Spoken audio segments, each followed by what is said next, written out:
İşte başlab oldik. Her taraftan Nexia 3 avtomobilimiz keldi. Propan qo'ydiraman deb.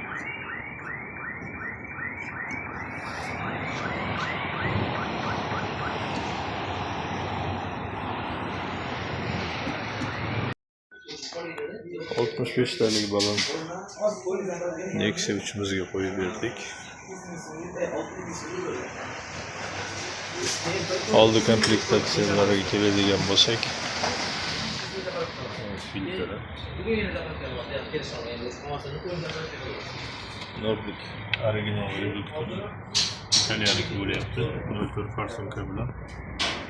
Boshqaruv blok sistemasi Stag Gofas 200 qo'yildi.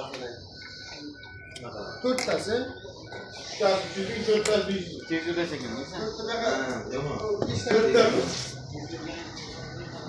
200 ming olarmidi? Cobalt avtomobilimizga ham original Stag Gofas 200 Polsha miya bilan qo'yib beryapmiz. Bunga ham propan, Nordic original reduktor hamda farsunkamiz.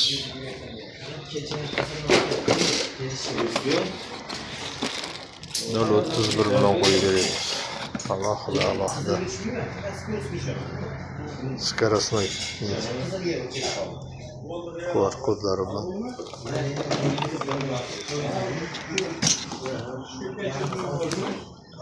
Yig'ilish to'xtatildimi?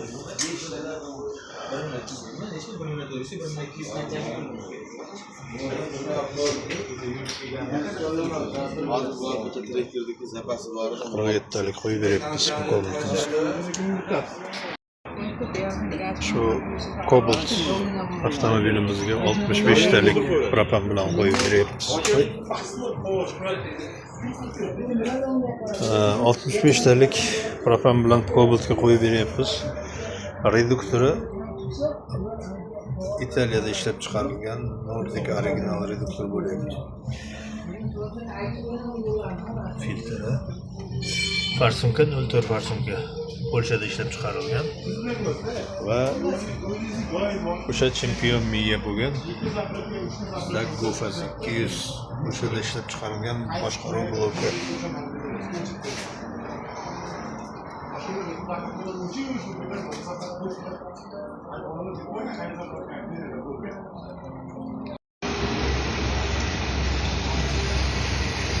Cobalt avtomashinalarımızdan bo'ldi. Bu yerda esa Kia Sonet avtomobilimizga o'rnatib berdik. Sekin hammasi iziga tushib ketyapti.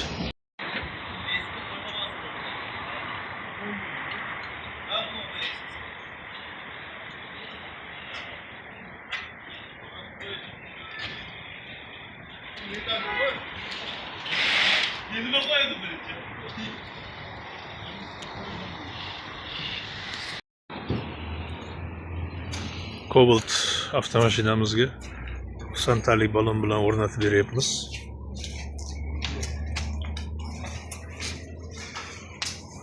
Vikar baloni Farg'onada ishlab chiqarilgan. Oldi komplektatsiyalarga keladigan bo'lsak, oldi komplektatsiyalarga Stag Gofas 200 original Polsha bo'lyapti miyasi.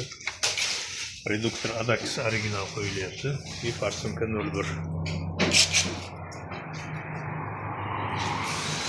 Bu yerda ham Cobalt'imiz kelib turibdi. Zamin qilmoqchi bo'lyapti. Farsunkalar real, reduktor Stag Gofas 200 bilan zamin qilib ketaman deb turibman hozir.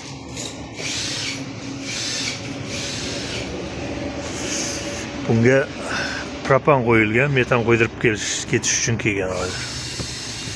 65talik.